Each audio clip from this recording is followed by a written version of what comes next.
हरे कृष्णा। श्रीमद् भगवद गीता यथारूप। पृष्ठभूमि। यद्यपि भगवद गीता का प्रथम स्तर पर प्रकाशन और पठन होता रहा है, किंतु मूलतः यह संस्कृत महाकाव्य महाभारत की एक उपकथा के रूप में प्राप्त है। महाभारत में वर्तमान कलयुग तक की घटनाओं का विवरण मिलता है। इसी युग में प्रारंभ में आज से लगभग 5000 वर्ष पूर्व भगवान श्री कृष्ण ने अपने मित्र तथा भक्त अर्जुन को भगवद गीता का उपदेश दिया था।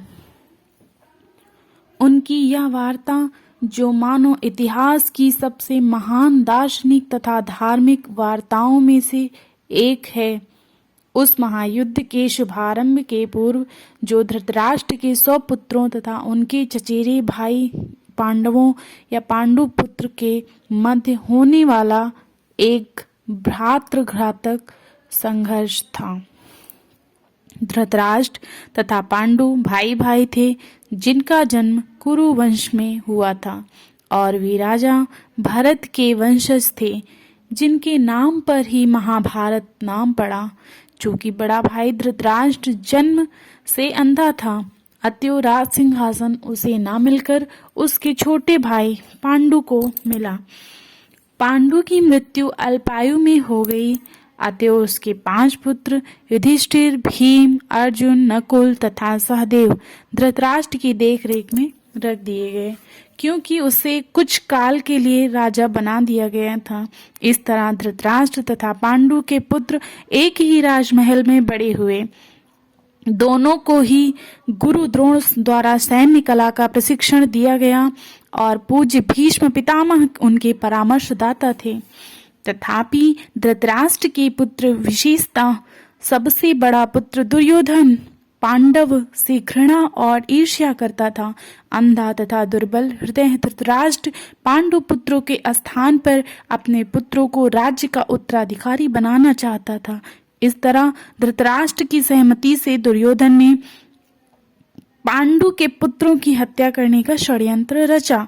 5 पांडव अपने चाचा विदुर तथा मेरे भाई भगवान श्री कृष्ण के संरक्षण में रहने के कारण अनेक प्राणघातक आक्रमणों के बाद भी अपने आप को सुरक्षित रख पाए। भगवान श्री कृष्ण कोई सामान्य व्यक्ति नहीं थे, अपितु साक्षात परम ईश्वर हैं, जिन्होंने इस धराधाम में अवतार लिया और सब अब एक समकालीन राजकुमार की भूमिका निभा रहे थे। वे पांडु की पत्नी कुंती और पांडवों की माता के भतीजे थे। इस तरह संबंधी के रूप में तथा धर्म के शाश्वत पालक होने के कारण वे धर्मपरायण पांडु पुत्रों का पक्ष लेते रहे, उनकी रक्षा करते रहे। किंतु अंततः चतुर दुर्योधन ने पांडवों को द्यूत क्रीड़ा के लिए ललकारा।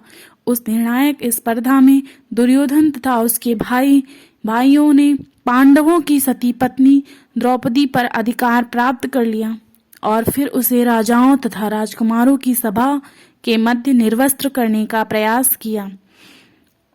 श्री कृष्ण के दिव्य हस्तक्षेप से उसकी रक्षा हो सकी। उस दूत क्रीड़ा में छल के प्रयोग के कारण पांडवों की हार हुई तथा उन्हें अपने राज्य में से वंचित होना पड़ा और 13 वर्ष तक वनवास के लिए जाना पड़ा। वनवास से लौटकर पांडवों ने धर्म सम्मत विधि से दुर्योधन से अपना राज्य मांगा, किंतु उसने देने से इनकार कर दिया। क्षत्रियों के शास्त्रानुमोदित कर्तव्य को पूरा करने के लिए 5 पांडवों ने अंत में अपना पूरा राज्य ना मांगकर केवल 5 गांवों की मांग रखी, किंतु दुर्योधन सुई की नोक के बराबर भी देने के लिए सहमत नहीं हुआ। अभी तक तो पांडव सहनशील बने रहे, लेकिन अब उनके लिए युद्ध करना अवश्यंभावी हो गया। विश्व भर के राजकुमारों में से कुछ धृतराष्ट्र के पुत्र के पक्ष में थे तो कुछ पांडवों के पक्ष में। उस समय श्री कृष्ण स्वयं पांडु पुत्रों के संदेशवाहक बनकर शांति का संदेश लेकर धृतराष्ट्र की राजसभा में गए।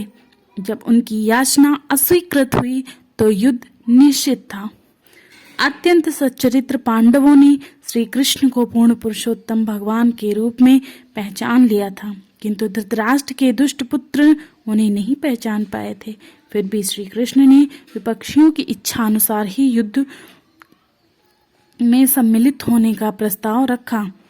ईश्वर के रूप में वे युद्ध नहीं करना चाहते थे, किंतु जो भी उनकी सेना का उपयोग करना चाहे कर सकता था। प्रतिबंध यह था कि एक ओर श्री कृष्ण की संपूर्ण सेना तथा दूसरी ओर स्वयं एक परामर्शदाता तथा सहायक के रूप में उपस्थित रहेंगे। राजनीति में कुशल दुर्योधन आतुरता से श्री कृष्ण की सेना झपट ली, जबकि पांडवों ने श्री कृष्ण को उतनी ही आतुरता से ग्रहण किया। इस प्रकार श्री कृष्ण अर्जुन के सारथी बने और उन्होंने सुप्रसिद्ध धनुर्धर का रथ हाँकना स्वीकार किया। इस तरह हम उस बिंदु तक पहुंच जाते हैं जहां से भगवत गीता का शुभारंभ होता है। दोनों ओर की सेनाएं युद्ध के लिए तैयार खड़ी हैं और धृतराष्ट्र अपने सचिव संजय से पूछ रहा है कि उन सेनाओं ने क्या किया। हरे कृष्ण। अगला भाग अगले वीडियो में आप सभी देख सकते हैं। बहुत बहुत धन्यवाद। हरे कृष्णा।